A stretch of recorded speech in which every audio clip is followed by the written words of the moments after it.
Let's go ahead and do the stat of the day. Start of the day, start of the day. It is the start of the day. Start of the day, start of the day. It is the start of the day. Start of the day, start of the day. It is the start of the day. Start of the day, start of the day. It is the start of the day.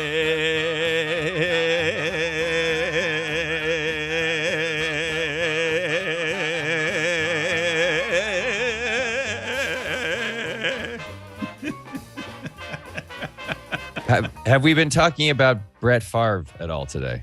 I was just going to ask you about him, actually. I really was. It was going to be my first question when you were done with Stat of the Day. Guess just what? Rummaging through welfare funds to build volleyball stuff for his daughter is just unbelievable.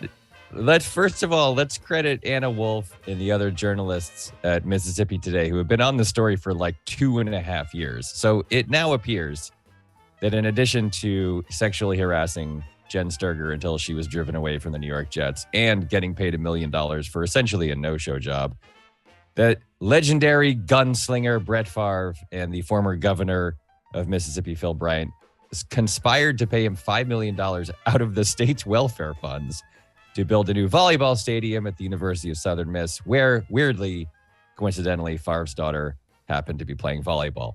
But listen, I'm not Billy Corbin, okay? I'm here to talk stats. And I want to give you some Brett Favre. I want to give you some Brett Favre stats. Brett Favre is the all-time NFL leader in both interceptions with 336 and fumbles with 166. He had 502 turnovers in only 302 games. Now, granted, he didn't lose all those fumbles, but he still fumbled 166 times. He had 59 more interceptions than George Blanda, who played football until he was 48 years old. He had 6 seasons where he had as many or more interceptions than he did touchdowns. His career passer rating is the same as Trent Green, who played in the same era. But here is the only Brett Favre stat you need. Brett Favre has the same career passes interception rate as Jameis Winston. 3.3% of both of their passes were picked off. He is Jameis Winston, but he played longer. So in conclusion, Dan, Brett Favre, you know what they say? He was like a kid out there on the field in that he threw the ball the way a kid would throw it, where it could be easily picked off by the defense. In conclusion, Brett Favre, compiler. That is my accusation. Compiler. Wow. And you're probably right. Those are stunning stats. I saw that somebody, I think it was Stephen Ruiz, was complaining, hey, you know what? Save me all the Geno Smith stories about how heartwarming it was that he worked his way to a second chance and gets a win on Monday Night Football, when I've seen Brock Osweiler and Blake Bortles and Blaine Gabbert ruin franchises for years because they just stuck with them, and Geno Smith had to figure out, had to stick around long enough to be able to get another chance. I wanted to ask you not only about Favre desecrating everything that he's been, because it's fairly startling to see a guy on Monday Night Football after the death of his dad. I don't know it's possible for an athlete to be regarded with more warmth than America was thinking of Brett Favre. The whole game has changed. The quarterback who took over the Packers in his stead changed it by only getting intercepted 5 times a year. And now how are we supposed to be remembering Brett Favre, eternal legend, Hall of Famer? I got to be honest with you. I never quite understood it at the time, in a number of ways. All I saw when I saw Brett Favre was a guy who recklessly, game after game after game, threw the ball into triple coverage and was picked off. It happened all the time. It happened with the Jets at the end of his career. It happened with the Packers. The second that he left, the Packers had a better quarterback who had been sitting on the sidelines for 4 years or whatever, waiting for him to retire. He kept not retiring, and he kept just getting picked off every year in the playoffs. He was like 13-11 career in the playoffs with a bunch of teams that should have gone way farther. That is the weird thing about Green Bay, is we're now back-to-back quarterbacks, franchise quarterbacks, who everybody thinks should have won a lot more in the playoffs than they did. But Favre, everyone would just say, that's what you love about the guy. Is he's a gunslinger, is that he takes risks. And it was like, no, that's bad. That's bad to do that. Like it was good when it worked, and it was terrible when it didn't work, and it didn't work way more than it worked. I mean, the guy won one Super Bowl over a completely outmatched Patriots team, and mostly won that Super Bowl because of like kickoff returns and punt returns. And every other season that he had ended in disappointment caused by him. It wasn't like other quarterbacks whose teams fall apart around them. He was the reason in many, many years that his team didn't win. I looked this up too. Everybody thinks of Brett Favre as like clutch, right? You think about like, how many fourth quarter comebacks, like late game heroics. He had 28 fourth quarter comebacks in his career. You know who had 29 fourth quarter comebacks in his career? Vinny Testaverde. Like, Brett Favre is not the guy that everybody remembers. And frankly, when he played that game on Monday night after his dad died, I didn't think that was cool. I mean, my attitude was like, okay, if that's the way he grieves and heals, who am I to think that's bad? But I was like, what are you doing? Go be with your family. Don't be playing football. Like, I thought that was an odd choice, and I thought it was even more odd the way everybody celebrated it, as if it was obviously the right decision. That didn't seem like the right decision to me. Again, I don't know how the man grieves or processes grief. I'm not saying he was wrong. I just thought it was weird that we universally decided in America, oh, yes, that is heroic. It didn't seem heroic to me. It seemed weird and like a sad thing to do. Oh, it fits so well, though, in all of the sports stuff and escapism that we do. What do you do with Lamar Jackson, given that his record, and we still do this today, winning at that position, except if you're Lamar Jackson, is the measurement of how good you are. Lamar Jackson's record through 50 games is the same as Tom Brady's through his first 50 games.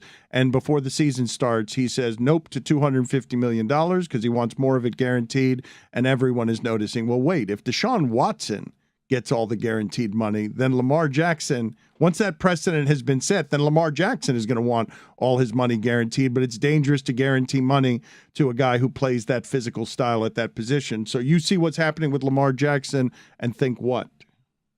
I think he deserves to be paid all of the money that he wants to be paid, given how good he is and how good he's been as a quarterback. I further think that if like Jimmy Garoppolo is getting paid whatever he's getting paid to back up whoever he's backing up now, and if Jimmy Garoppolo gets hurt as he does all the time, that the fact that that Lamar Jackson is a mobile quarterback and has like higher injury risk, Jimmy Garoppolo, all these guys get injured. Everybody gets injured. And the NFL Players Union, if it were a better union and they had more sort of willingness to fight back and just went on strike every year, I think they should be wildcat striking every year, like on the Saturday before the first game of the season.